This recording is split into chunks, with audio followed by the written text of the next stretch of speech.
Ah, pensei que vocês não tinham jantado, não, aí. Tudo tranquilo? Beleza? Que bom poder receber você aqui nessa noite de celebração. Não apenas vocês que estão aqui no ambiente físico, mas aqueles que estão também no ambiente virtual. Muito obrigado por sua presença. Continue conosco e compartilhe com outras pessoas aí o nosso link para que outras pessoas também possam ter acesso a esta celebração. Muitos jovens, muitas pessoas, irmãos, irmãs, no Enem hoje, né? Muitas pessoas servindo também aí no Enem. Dá para a gente sentimos na primeira celebração, estamos sentindo agora, mas que Deus abençoe estas pessoas, homens, mulheres, jovens, que estão fazendo o Enem, que tudo possa dar certo. Se estudaram, né? Vai dar certo. Não tem como. O Espírito Santo me lembra das questões. Não vou lembrar porque você não estudou. Então é importante estudar para que realmente possa dar certo e esses jovens alcançar o sucesso na sua vida acadêmica, né? Para que eles possam ser profissionais bem-sucedidos. E olha que é uma das resoluções que a gente coloca para um novo ano, né, gente? A gente coloca, olha, esse ano eu vou estudar mais. Ano que vem vai ter o Enem. Talvez você está aqui não prestou, né, o Enem esse ano que vem eu vou estudar, vou fazer aí os cursinhos, etc. E é assim a vida a gente projeta para que aconteça, a gente elabora para que o rascunho daquilo que a gente elabora venha se tornar então, né, algo material, algo real. E não é à toa que nós estamos começando hoje a nossa série de mensagens. A partir de agora, eu creio que bem umas 5 semanas, se eu não me engano, nós teremos aos domingos esta série denominada Resoluções, porque o ano está terminando, o ano voou, 2025 voou num piscar de olhos. As luzes do Natal já foram inauguradas lá em Gramado, Natal Luz, né? Quantos de nós aqui temos vontade de ir lá no Natal Luz? Quem tem vontade de ir lá? Eu tenho. Mas a gente tem algo que lembra muito também aqui em Guaranhuns, né? Guaranhuns, não é isso? Garanhuns, pronto, uma cidade aqui também no interior do Pernambuco que tem, né? Nesse final de ano, eu estava vendo esses dias, parece que eles já também inauguraram lá as luzes. É uma época muito bonita, o Natal é uma época muito bonita, cheia de luzes, algo realmente muito bonito diante dos nossos olhos. Só que o ano já está acabando, né? As luzes já estão brilhando, a Simone já está no processo de degelo, né? O que é o processo de degelo? É a Simone, né? Então é Natal e Ano Novo também. Então ela já está no processo de descongelamento e daqui a pouquinho nós vamos começar a ouvir aí a Simone com as suas músicas, então é Natal. E a gente começa a elaborar planos para o ano que está começando, daqui a pouco. 2026 vai começar, vocês puderam ver aqui retratado através, né, do nosso filme de introdução, tudo aquilo que a gente faz, mas normalmente a gente, quando chega lá, na terceira resolução, a gente não cumpre direito e a gente precisa ter mais disciplina para assim a gente poder fazer aquilo que a gente coloca na pauta da nossa vida. Mas 2026 não será apenas mais um ano, mas 2026 vai ser o ano que os brasileiros vão voltar às urnas, né? Para as eleições, né? Senador, deputado estadual, federal, governador, presidente, e é algo que não está definido. Está todo mundo aí no páreo, não está definido. E também nós teremos a Copa do Mundo. Quem sabe o Brasil aí, né, dessa vez vai para pegar a taça e vai para o Hexa. Mas ninguém sabe, né, se o Brasil vai para o Hexa, porque o ano de 2026 nós teremos esses eventos coletivos, grandes eventos, eleições.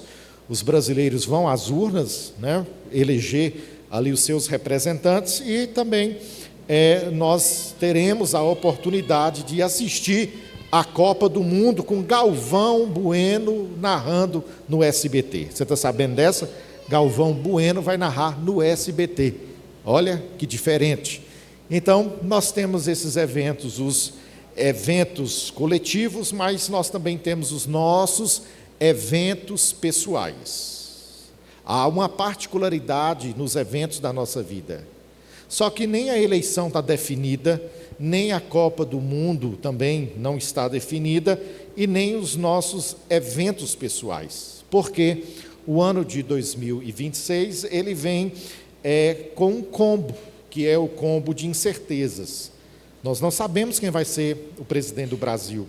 Nós não sabemos qual é a nação, né, que vai ganhar a Copa do Mundo, qual país que vai ganhar a Copa do Mundo. Eu não sei o que vai acontecer, né? Por mais que a gente elabore projetos, a gente não sabe o que vai ser da nossa vida. Ninguém aqui tem conhecimento do que vai acontecer na sua vida. Tem alguém que tem esse conhecimento? Pastor, ano que vem vai acontecer isso. Tem alguém aqui? Tem alguém que tem esse conhecimento, essa bola de cristal? Não tem, ninguém aqui tem um conhecimento. A Bíblia fala que nós não temos o conhecimento nem de quantas batidas cardíacas que nos restam, quanto mais do dia de amanhã. Então, nós não temos o conhecimento do que está por vir, mas em meio às incertezas, nós precisamos ter uma certeza. E qual que é a certeza que nós precisamos ter? Nós precisamos ter a certeza de que o Senhor é bom e o seu amor dura para sempre. Então, em meio às encruzilhadas das incertezas, eu preciso cravar isso no meu coração: o Senhor é bom e o seu amor dura para sempre. Eu não sei o que vai acontecer, mas o Senhor é bom e as suas... O quê? O que diz o texto? E o seu amor dura para sempre. Este salmo está retratando a nação de Israel, que vivia em meio a uma encruzilhada de incertezas. A nação de Israel estava sendo perseguida ali, né, por Faraó e os seus cavaleiros, e depois que você lê, você vai ver as intervenções de Deus no meio do povo de Israel, e um dos pontos que nós vemos neste texto bíblico é quando Israel está em frente ao Mar Vermelho. Lá vem Faraó e os seus homens, e diante do Mar Vermelho, a bondade de Deus, o amor de Deus, que dura para sempre, entra naquela causa, naquela situação, e o mar, o que estava totalmente fechado, ele se abre. Nas encruzilhadas da vida, nós viveremos incertezas, mas a bondade de Deus vai entrar em ação. A bondade de Deus vai entrar em ação no ano de 2026, nas nossas causas, nas nossas circunstâncias. Então eu queria fazer um compromisso, eu queria que nós fizéssemos uma aliança nessa noite. Qual que é a aliança que eu gostaria de fazer com você? Não perca as próximas semanas no domingo. Tem muita gente que às vezes não valoriza o domingo. Eu já fui na quarta-feira, no domingo eu não vou. Não, isso não é de Deus. Valorize o domingo, porque Deus vai usar esta série de mensagens para falar com você de uma forma muito especial. Então venha e esteja conosco. E você que é de Cabrobó e está assistindo a live, vai ter com a formiguinha, preguiçoso. Então toma banho, troca de roupa e vem para a igreja em nome de Jesus. Se você é de Cabrobó e está assistindo, essa palavra é de Deus para você. Eu uso meu dedo de profeta ainda na sua tela e te digo mais: desperta tu que dormes. Aí, pessoal, escute bem, preste bem atenção. Então hoje nós vamos aprender a respeito da primeira resolução: olhe para cima. A nossa primeira resolução: olhe para cima.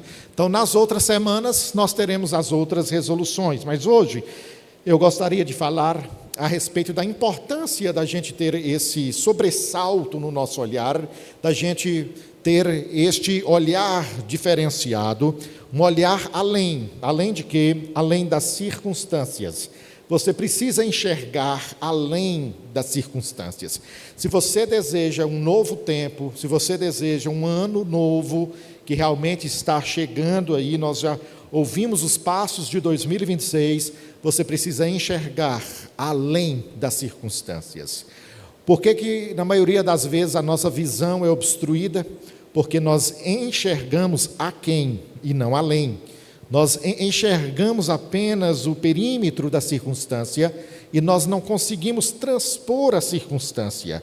Mas tem um fator muito interessante em Gênesis 15:5, quando a Bíblia diz: então o Senhor levou Abrão para fora. Abrão estava dentro de uma tenda. Depois de aproximadamente 10 anos, de Gênesis no capítulo 12, o qual o Senhor havia tirado Abrão e a sua família de Ur dos Caldeus e feito uma promessa para ele. Agora nós estamos 10 anos depois dessa promessa, e então ele estava numa tenda, envolto em meio àquela situação. Deus fez uma promessa, mas eu não estou vendo a promessa se cumprir. Deus falou algo, mas eu não estou vendo isso que Deus falou se concretizar. A gente não embrulha em nossa angústia, gente. A gente não embrulha em nosso desespero. Quando a gente, parece que Deus fala algo e os nossos olhos não conseguem enxergar o que Deus está falando. Mas peraí, o Senhor falou, 10 anos já se passaram, eu não estou enxergando isso aqui se concretizar. E nós vamos nos embrulhando na nossa dor. Nós vamos nos embrulhando na nossa angústia. Era mais ou menos assim que Abrão estava dentro da tenda. E então, quando ele está dentro da tenda, o Senhor fala para ele: Abrão, vem para fora, Abrão. E disse: olhe para o céu, Abrão. Abrão, saia da tenda, porque a tenda representa o ambiente das suas limitações. E quando você vem para fora e olha para os céus, você está diante das possibilidades. Olha que coisa incrível. Quando nós estamos dentro da tenda, embrulhados na nossa angústia, nós estamos num ambiente de impossibilidades. Quando nós saímos da nossa tenda e olhamos para os céus, o Senhor disse: olha, será que você dá conta de contar as estrelas? Será que você consegue? Assim será a sua descendência, Abrão. Abraão, saia do ambiente das impossibilidades e venha para o ambiente das possibilidades. É essa chave que nós precisamos virar, meu povo. Nós precisamos virar essa chave. Existem ambientes em que geram a impossibilidade no seu coração, e da mesma forma que Deus falou com Abraão, Deus está falando com você: saia deste lugar e venha para o ambiente das possibilidades. Aí quando Abraão muda o olhar, tudo muda. Quando ele muda o seu olhar, tudo muda. Você quer que as coisas mudem? Mude o seu olhar. Você quer que as coisas se transformem? Mude o seu olhar. Tudo vai mudar quando você mudar o seu olhar. Escute bem o que eu estou dizendo. Tudo muda quando você muda o seu olhar. Aí eu poderia perguntar para você nessa noite: qual é a sua tenda? Hoje você está em qual lugar da limitação? Deus está chamando você. Deus está chamando essa igreja. Deus está chamando o seu coração para que você realmente venha fazer e ter resoluções na sua vida. Aí você olha para a sua tenda e escuta a voz de Deus nessa noite. Se Deus está chamando para você sair, por que você vai ficar no lugar da sua limitação? Você precisa hoje ir para o ambiente das possibilidades. Você precisa ir para esse ambiente onde Deus vai mostrar a você. Olha, se você bater aí no Google agora, quantas estrelas existem? Os pesquisadores vão colocar uma aproximação, mas não tem um pesquisador que consiga definir a quantidade de estrelas. Só na nossa galáxia são não sei quantos, acho que é trilhões, não sei. Só na nossa galáxia, imagina nas outras galáxias. Então o Senhor fala com ele: você dá conta de contar essas estrelas? Aí o Senhor fala contigo nessa noite: você dá conta de ver o que eu tenho preparado para a sua vida? Se eu disse, se eu falei, eu vou cumprir. Então, se Deus liberou uma palavra para você, você precisa agarrar nessa palavra e tomar posse, porque Deus é Deus que cumpre o que Ele diz. Deus não é filho do homem para que minta. Se Deus fala, Deus cumpre. Então hoje eu preciso sair do ambiente da minha limitação e ir para o ambiente do milagre, para o ambiente da possibilidade, para o ambiente em que a voz de Deus governa. Olha o que Elizabeth disse, a espera não é um desperdício de tempo. Tem muitas pessoas aqui hoje que estão vendo a espera como tempo perdido, e não é. A espera, na verdade, é um ambiente em que nós aprendemos a confiar que Deus está no controle. Então você não está perdendo tempo, você está aprendendo que Deus está no controle. E quanto mais você espera, você vai entrando no processo e Deus vai trabalhando em você e através de você. Porque os ambientes que Deus nos coloca para que nós possamos esperar é para que nós entremos num processo de transformação. Então, se você está esperando, pastor, eu não suporto mais esperar. Não é perca de tempo, não é desperdício de tempo. Você está num processo que é só seu. Esse processo eu não posso entrar nesse processo por você, e você não pode entrar no meu processo. Cada um passa pelo seu processo, mas esse processo nos ensina algo. Deus não perdeu o controle. Será que você pode dizer comigo hoje? Deus não perdeu o controle. Repita: Deus não perdeu o controle. Então Deus está no controle. Além então de você enxergar além das circunstâncias, você precisa encontrar a sua identidade. Porque as situações que a gente muitas vezes se encontra, faz a gente esquecer de quem nós somos. Preste bem atenção no que o pastor está falando, gente. Muitas vezes a situação que nós enfrentamos faz com que esqueçamos de quem nós somos. Às vezes a gente está passando por tanta situação que a gente esquece quem nós somos. E a gente precisa resgatar a nossa identidade. Olha, tem um caso na Bíblia de um rei chamado Nabucodonosor, lá em Daniel 3:34, que diz: mas ao fim daqueles dias eu, Nabucodonosor, levantei os olhos ao céu. Levante os olhos para o céu, é o tema da nossa mensagem. E minha sanidade, minha consciência e minha razão voltou. Então louvarei o Altíssimo e bendiz. Então louvei o Altíssimo e bendisse e glorifiquei aquele que vive para sempre. O Senhor havia permitido com que Nabucodonosor chegasse ao reino, e esse homem se tornou o melhor rei de conteúdo do poder.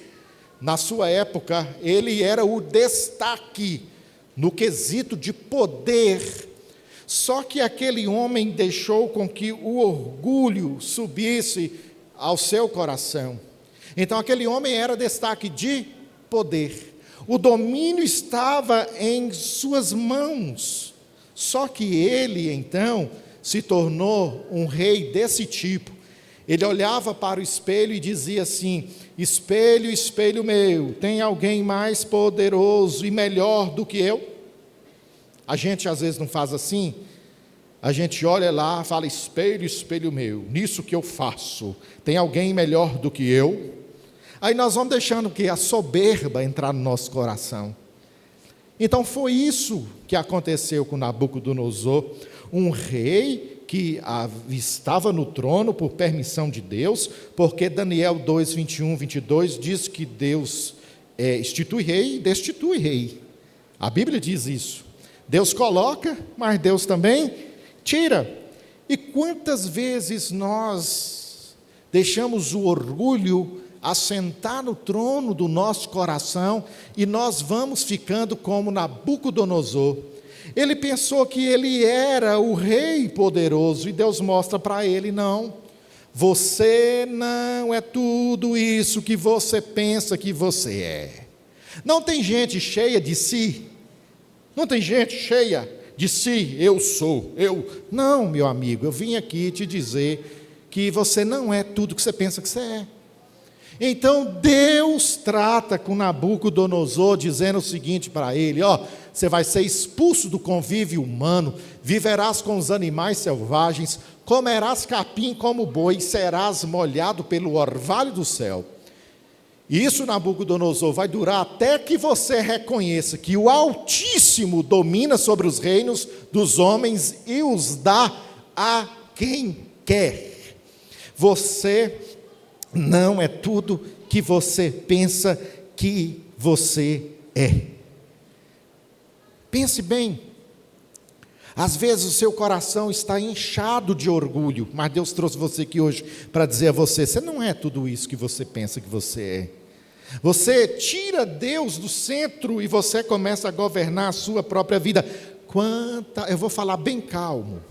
Quantas pessoas estão quebrando a cara porque tiraram Deus da governabilidade e passaram a governar a sua vida? Quantas pessoas?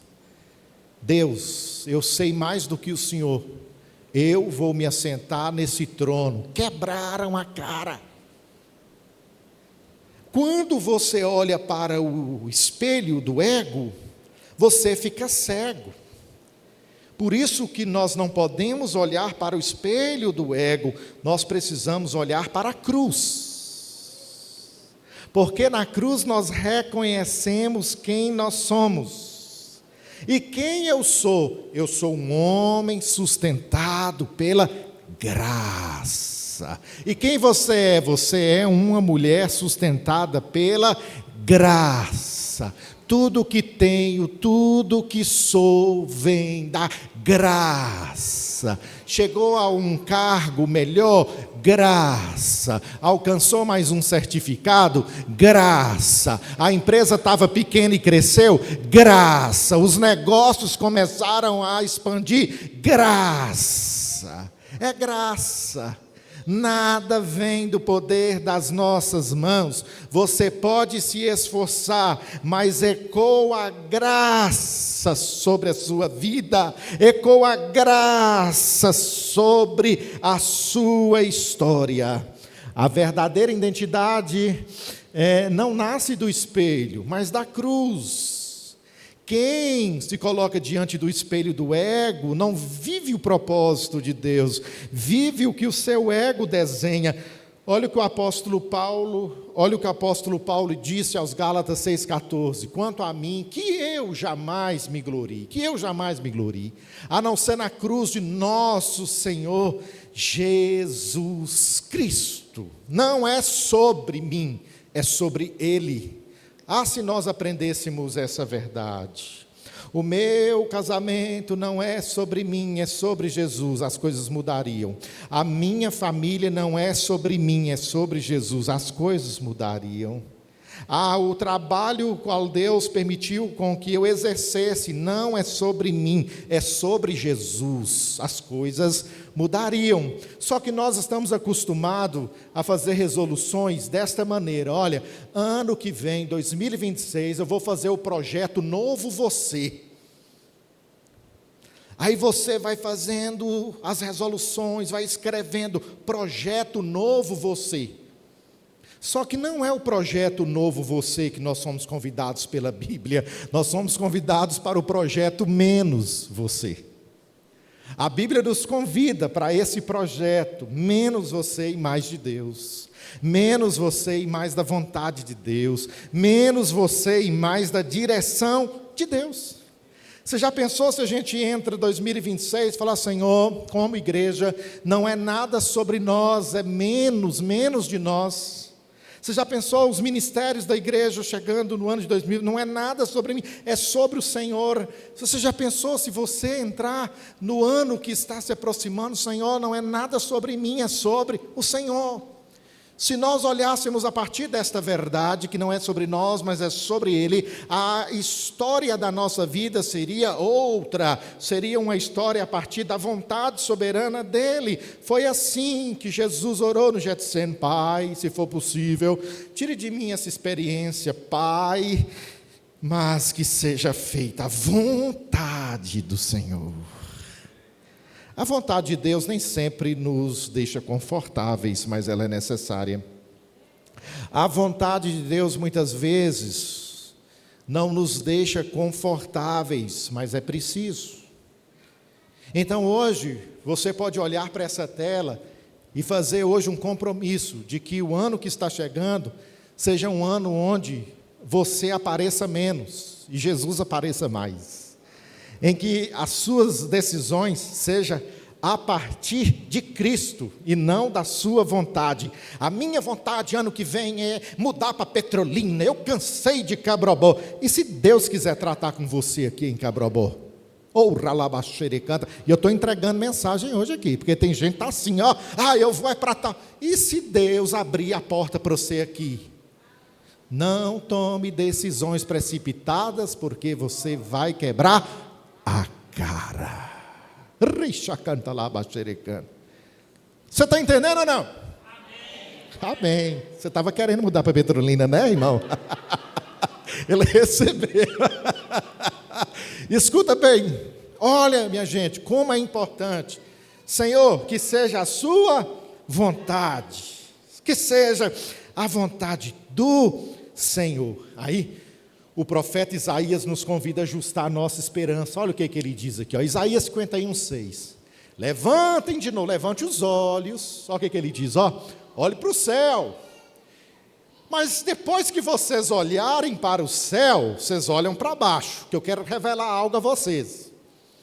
Os céus desaparecerão como fumaça, e a terra envelhecerá como uma roupa.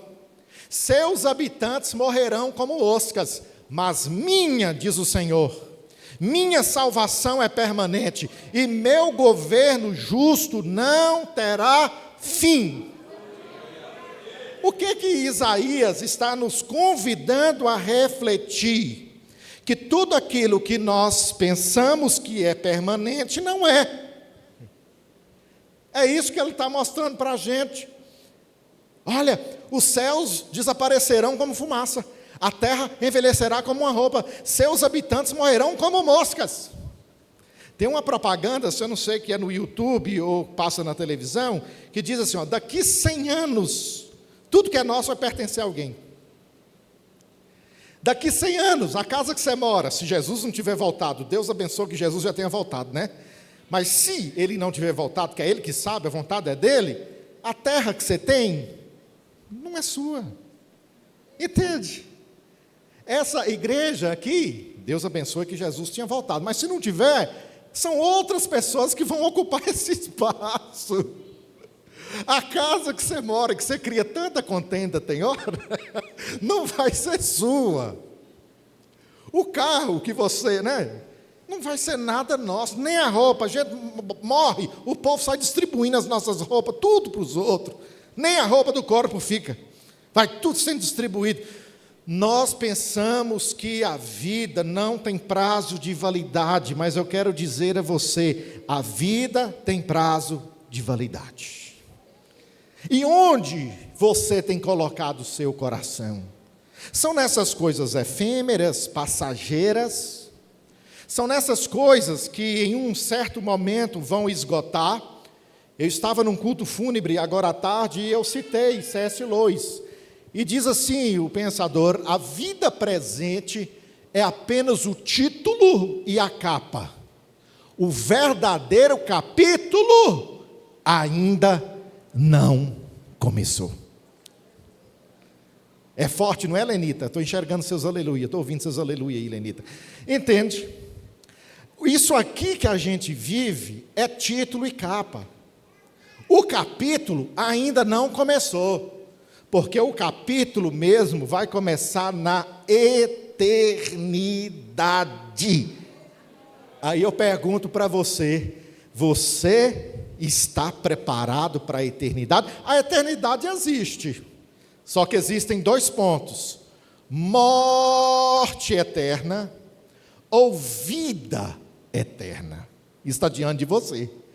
Você poderá passar eternamente distante de Deus ou eternamente com Deus.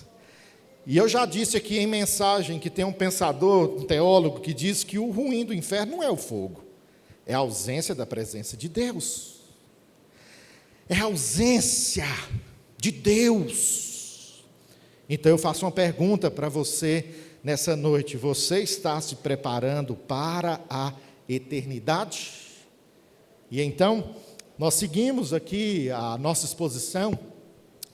Como outra resolução, nós precisamos viver em amor e unidade.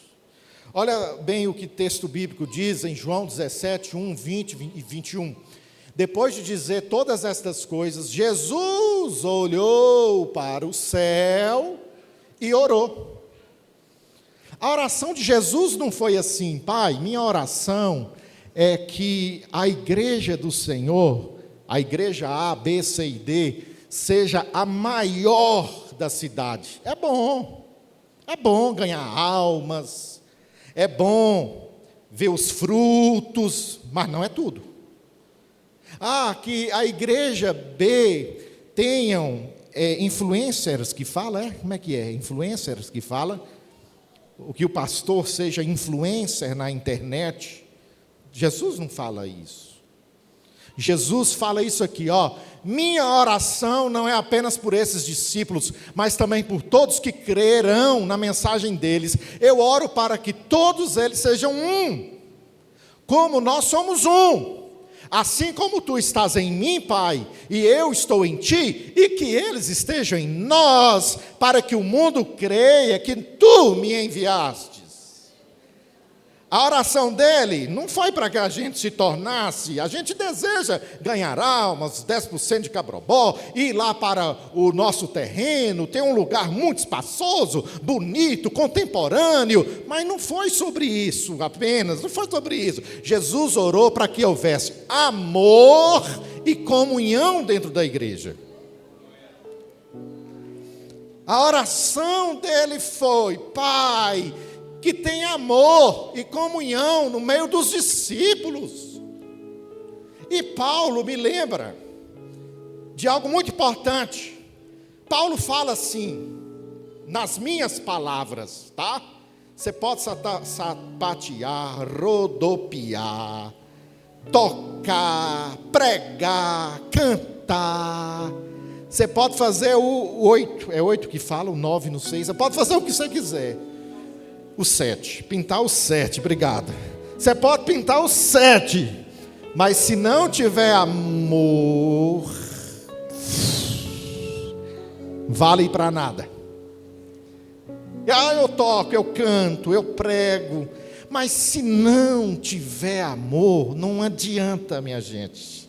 É por isso que o Senhor disse aqui, preste bem atenção em João 13:35. Nisto todos saberão que vocês são meus discípulos, se amarem uns aos outros. Ano que vem está chegando as eleições. Vamos sossegar o facho. Eu sou de direita, eu sou de esquerda. Não, eu sou de Jesus. Amém? Vamos embora sossegar. Eu sei que às vezes a gente fica, né? A gente às vezes gosta de uma politicazinha danada, mas vamos sossegar. Vamos parar de brigar com os irmãos. Depois eles ganham, não está nem aí para nós. Ore, fala: Senhor, que seja feita a sua vontade. Sua parte você vai fazer. Vocês estão entendendo ou não? Aí na igreja uma divisão danada, é porque o irmão é de... Cada um vai dar conta diante de Deus. Se é de direita, de esquerda, de meio, de centro, cada um vai dar conta diante de Deus. Agora a gente brigar, a gente deixar de conversar, virar a cara. O irmão está passando, não dou nem a paz, porque ele é de não sei o quê.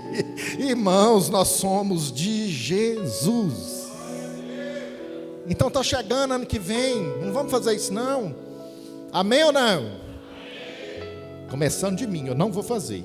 Vamos lá, unidade não é todos pensarem igual, é todos amarem igual. Não é que eu penso igual a você. Vai ter uma coisa que eu vou discordar de você. Vai ter outra coisa que talvez você vá discordar de mim. Mas unidade não é sobre pensar igualmente, mas é sobre todos amar da mesma maneira, todos amar da mesma forma. É o amor ser maior, entende? Do que as nossas diferenças. se a igreja entender isso, nós vamos virar uma bomba atômica dentro de Cabrobó para ganhar almas, para ganhar vidas. Olha que coisa linda. Eu penso diferente de você, você pensa diferente de mim, mas eu te amo em Cristo, porque nós temos uma missão. E olha o que diz aqui em Atos de 1, 9 a 11, depois de dizer isso, Jesus foi elevado a uma nuvem. Quando Jesus é assunto aos céus, aí os discípulos o perderam de vista. Enquanto ele subia, eles ficaram olhando atentamente para o céu. Um tempo atrás eu ganhei um balão, que Ismael e Gina faz, que é com gás hélio. Aí eu fui ter a experiência, fui lá para o quintal, que vocês chamam de muro, soltei, fiquei olhando aquele balão, para onde que ele está indo, e foi indo, até que eu não consegui enxergar mais. Aí os discípulos estavam olhando Jesus como esse balão hélio, subindo na nuvem, subindo, e ele, ô Pedro, você está enxergando um ponto ali? É ele, Pedro.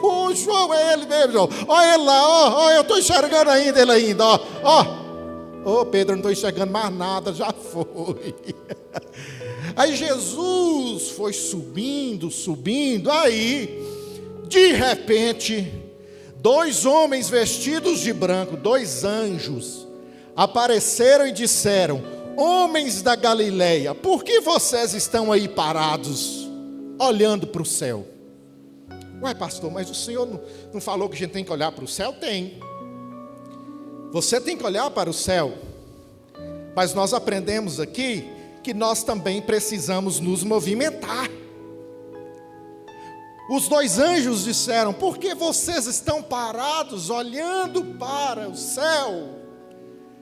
O evangelho é do céu, mas ele se movimenta na terra. É a partir do céu a verdade do evangelho, mas nós precisamos nos movimentar. Aí eu acho bonito o que Deus está fazendo na igreja, mas eu não me movimento para que vidas, pessoas sejam alcançadas por Jesus. Eu admiro tudo que Deus está fazendo, eu fico olhando, que coisa linda que Deus está fazendo, o Gotas Proféticas, que coisa maravilhosa, foi uma bênção Gotas, que experiência maravilhosa, e o pastor Edilson já deseja fazer conosco a 2ª edição ano que vem, em nome de Jesus. Mas aí a gente fica vendo, e hoje o Senhor está nos convidando. Você não pode ficar vendo, você tem que se movimentar. Você não pode ficar parado. O céu não nos chama a fuga, mas a missão. Existe uma missão que é maior do que nós aqui neste lugar. Existe uma missão que é maior do que você aqui neste lugar. Por isso, para a gente concluir a nossa primeira mensagem, Abraão olhou para cima e viu a promessa. Olhe para cima para você ver a promessa. Nabucodonosor olhou para cima e reencontrou a razão. Talvez você esteja perdido. A Bíblia diz que ele ficou perdido, ficou como animal no campo. Eu estou perdidão, pastor. Você está perdidão? Olhe para Jesus que você vai se encontrar. Aí nós aprendemos que Isaías nos chama a olhar para cima e também para baixo, vou acrescentar aqui no meu slide, e ajustar a esperança. Ele olha para cima, mas ele olha para a realidade. Tudo que a gente pensa que é para sempre não é. Tudo que nós pensamos que é permanente não é. Hoje você está com 20, daqui a pouco você está com 90. Hoje você está com 60. Se você chegar lá, daqui a pouco você está com 80. A vida é passageira demais. A vida é breve demais. Jesus olhou para o céu e orou não foi apenas para que a igreja expandisse ou crescesse. ou para que ela fosse a mais bonita, ou para que ela fosse a maior. Jesus orou para que a igreja tivesse unidade. Não adianta nada ter uma mega igreja e ter gente cheia de picuinha. Não adianta nada. Nós precisamos ser curados por Jesus. É uma igreja grande, cheia, mas cheia de gente curada, cheia de gente transformada. Os discípulos olharam para o céu e eles foram enviados em missão. Olha, que a sua agenda para o ano que vem não seja apenas de papel, mas que seja de alma. A agenda de alma produz transformação. A agenda de alma produz um movimento dentro de nós. Você está entendendo ou não? Abra os seus ouvidos nessa noite, na nossa primeira mensagem da série. Semana que vem tem mais. Mas hoje e agora nós vamos levantar, você vai levantar, e nós vamos fazer um projeto aqui. Não é um projeto do novo João, da nova Maria. É um projeto onde nós vamos declarar, Senhor, que haja menos de mim e mais do Senhor. Que haja menos da minha vontade, menos do meu eu, do meu ego e mais do Senhor. Para que realmente você viva um novo tempo, para que você viva um novo momento, você precisa declarar hoje. Na primeira celebração, a igreja começou a declarar e nós fomos visitados pelo Espírito de uma maneira muito gostosa. E o Espírito trabalhou no meio da igreja, o Espírito trabalhou no meio do povo, e as pessoas se rendiam, e as pessoas choravam e declaravam: mais de ti e menos de mim, mais do Senhor e menos da minha vontade. Olhe para os céus, reconhecendo: Senhor, eu tomei o lugar do Senhor.